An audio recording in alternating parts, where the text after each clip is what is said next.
오늘 말씀의 제목을 한번 보실까요? 뭐라고 되어 있습니까? 다 같이 한번 읽어보십시다. 시작. 앙금 없는 감사는 사랑으로 만들어집니다. 왜 이런 말씀을 할까요? 여러분, 이게 뭐예요? 찐빵이죠. 찐빵. 안에 들어있는 걸 우리가 앙꼬라고 부르죠. 앙꼬. 그래서 만약에 내가 찐빵을 먹는데 한 입 싹 베어 먹었는데 그 안에 이 앙꼬가 없으면은 그걸 뭐라 그래요? 앙꼬 없는 찐빵 그러는 겁니다. 앙꼬 없는 찐빵. 찐빵은 찐빵이지만 속에 필요한 것이 없다는 겁니다. 물론 앙꼬를 먹으려고 찐빵을 먹는 건 아닙니다. 찐빵을 먹으려고 찐빵을 먹는 거죠. 그러나 반드시 앙꼬가 필요합니다.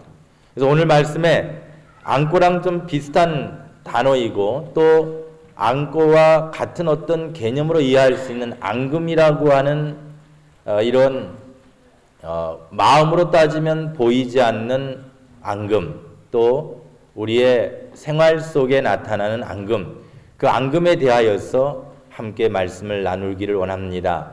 화합물질을 눈으로 보면 이것이 무엇인지 알 수 없습니다. 그러나 여기에 다른 화합물질을 섞으면 이 화합물질이 밑에 가라앉는 앙금이 생깁니다. 그래서 그 앙금이 어떤 것이냐에 따라서 이 화학물질이 어떤 물질이다 하는 것을 밝혀내는 것이 앙금 진단법입니다. 사람도 마찬가지입니다. 오늘 본문 읽지는 않았지만 12절 고린도전서 13장 12절을 보면 우리가 이제는 거울로 보는 것 같이 희미하나 그때는 얼굴과 얼굴을 대하여 볼 것이요 그랬어요. 사람의 마음을 볼 수 있는 유일한 창이 있는데 그것이 얼굴입니다. 그래서 상대방과 서로 마주보고 눈을 마주치고 그 사람의 얼굴을 보면 그 사람의 마음을 들여다볼 수 있는 겁니다.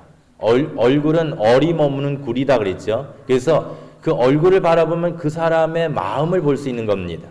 우리 보통 사람은요, 사람의 모습은 이 마음과 마음을 가지고 있는 사람을 독립체로 보면 서로가 상관하지 않고 서로가 너는 그냥 너 갈 길 가고 나는 내 갈 길 간다. 우리 서로 그냥 살자. 이러면 아무런 어떤 부딪힘이 없습니다. 그러나 사람에게는 하나님이 그렇게 동떨어져서 너는 여기 살고 너는 저기 살고 평생 동안 만나지 않도록 만드신 하나님이 아니라 우리 사람은 서로 만나야 됩니다. 만나서 이야기를 하고 서로 만나서 어떤 일을 해나가고 그럽니다. 그런데 문제는 뭐냐면 제각기 자란 환경이 다르고 성격이 다르고 말투가 다르고 생각하는 바가 다릅니다. 그래서 이 두 사람이 만나서 하나님의 일을 하든지 두 사람이 만나서 뭔 일을 하게 되면 반드시 두 사람에게는 보이지 않는 앙금이 생기기 마련입니다. 그래서 이 세상을 살아가는 모든 사람에게는 앙금이 있습니다. 부부간에도 앙금이 있는 겁니다. 그래서 이 앙금이 있는데 어떤 사람이 현명한 사람이냐면은 내가 세상을 살아가는 동안 저 사람과 앙금이 없었으면 좋겠다라는 이런 생각보다 저 사람과 내가 만나서 하나님의 일을 하면 분명히 보이지 않는 앙금이 있을 텐데 그 앙금을 어떻게 내가 제거해 나갈 수 있을 것인가. 오늘날 서로 사랑합니다 또는 고맙습니다. 우리가 하나님 앞에 오늘 감사하기 위해서 모였는데 내 마음속에 보이지 않는 앙금, 성도와 성도 사이에 보이지 않는 앙금, 여러분 옆에 앉은 사람과의 보이지 아니하는 앙금, 그 앙금을 제거할 수 있는 신앙이 필요합니다. 앙금 없는 감사는 앙금 없는 찐빵보다 낫기 때문입니다. 사람들과의 모든 관계는 앙금이 존재합니다. 요한일서 3장 20절을 보면 우리 마음이 혹 우리를 책망할 일이 있거든 하물며 우리 마음보다 크시고 모든 것을 아시는 하나님일까 보냐. 내가 내 마음을 볼 때에 혼낼 일이 많은데 하나님이 보실 때는 어떻겠냐는 겁니다. 그럼 내 마음, 나와 다른 사람, 여러분이 교회 안에서 서로 지금 사이가 좋지 않은 사람이 있다고 가정해 보십시다. 그럼 그 사람과 나 사이에는 앙금이 뭐냐? 몇 가지로 분리할 수 있는데 첫째가 오늘 본문 말씀에 근거하면 미움과 분노입니다. 서로 생각하는 바가 다르기 때문에 미움과 분노가 생기는 겁니다. 1절을 보시면 내가 사람의 방언과 천사의 말을 할지라도 사랑이 없으면 여러분, 사랑이 없으면 동그라미를 쳐보세요. 사랑이 없으면 소리나는 구리와 울리는 꽹과리가 되고, 내가 방언을 막 하고 천사의 말을 할지라도 앙금이 생기면 그 말이 미운 겁니다. 아무리 교회 안에서 저 사람이 좋은 말을 하고 좋은 행동을 해도 그 사람과 내가 앙금이 있으면 그 말이 미운 겁니다. 괜히 말만 해도 분노가 치미는 겁니다. 잠언 29장 22절을 보면 노하는 자는 다툼을 일으키고 분하여 하는 자는 범죄함이 많으니라 그랬어요. 우리의 마음속에 다툼이라는, 미움이라고 하는 앙금을 제거하지 않으면 안 됩니다. 이것을 제거해야 하나님 앞에 영광을 돌릴 수가 있다는 겁니다. 그래서 시편 37편 8절에 분을 그치고 노를 버리라 그랬어요. 노를 버려야 된다. 오늘 이 자리에 앉아 계시는 여러분 사이에, 여러분 마음에 있는 이 미움과 분노를 오늘 이 시간에 제거하시기를 간절히 바랍니다. 두 번째 우리에게 있는 앙금은 시기와 질투입니다. 시기하는 것.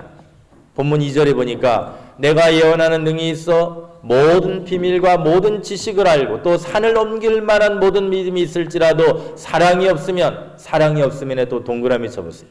사랑이 없으면 내가 아무것도 아니에요. 아무리 내가 능력 있고 아무리 내가 믿음이 강해도 서로 간에 앙금이 있으면 그것 때문에 질투가 일어나고 그것 때문에 시기가 일어나는 겁니다. 고린도전서 3장 3절에 너희가 아직도 육신에 속한 자로다. 너희 가운데 시기와 분쟁이 있으니 어찌 육신에 속하여 사람을 따라 행함이 아니리. 사람을 따라 행동하는 자가 아니라 우리는 사랑을 따라 살아가는 자가 되어야 되는데 너무도 세상을 따르고 사람을 따르고 나에게 잘해주는 사람을 따르고 좀 뭔가 얻을 만한 사람을 따르고 하나님 앞에 우리의 앙금의 문제는 굉장히 심각합니다. 세 번째는 원망과 불평의 앙금이 있습니다. 본문 3절을 보니까 내가 내게 있는 모든 것으로 구제하고 또 내 몸을 불사르게 내어줄지라도 사랑이 없으면 또 사랑이 없으면에 동그라미 쳐보세요. 내게 아무 유익이 없느니라. 아무리 모든 것을 내어준다 할지라도 서로 간에 앙금이 생기면 아무것도 없는 거예요. 내가 아무것도 받지 않았다고 생각하는 거예요. 상대방은 나에게 모든 것을 주고 사랑으로 아낌없이 다 주었는데도 앙금이 남으면 네가 나에게 뭘 해줬는데 그럽니다. 불평하고 원망합니다. 이스라엘 백성을 이끌고 모세가 나올 때에 그들에게 여러 가지 하나님 앞에 기도해서 물도 공급하고 모든 좋은 것 공급해 주었지만 백성과 모세 사이에 앙금이 존재할 때에 그들은 불평하게 되어 있는 겁니다. 오늘 우리가 제거할 불평과 원망. 욥은 모든 것을 잃어버렸을 때에 욥기 1장 22절을 보니까 욥이 범죄하지 아니하고 하나님을 향하여 어리석게 원망하지 아니하니라. 성경은 그렇게 말씀합니다. 다시 말하면 원망과 불평은 내 인생 가운데 가장 어리석은 행동이라고 하는 것을 가르쳐 주는 겁니다. 그렇다면 우리 사이에 존재하는 앙금 제거할 수 있는 방법이 무엇입니까? 성경은 사랑으로 제거할 수 있다고 가르쳐 줍니다. 오늘 여러분 추수감사절에 하나님 앞에 진정한 감사를 드리기를 원하십니까? 그렇다면은 내가 잃어버렸던 사랑을 다시 되찾아야 합니다.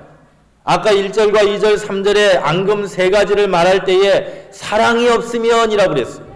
사랑이 없기 때문에 앙금이 생기는 것이고 사랑이 없기 때문에 불평과 원망이 생기는 것이고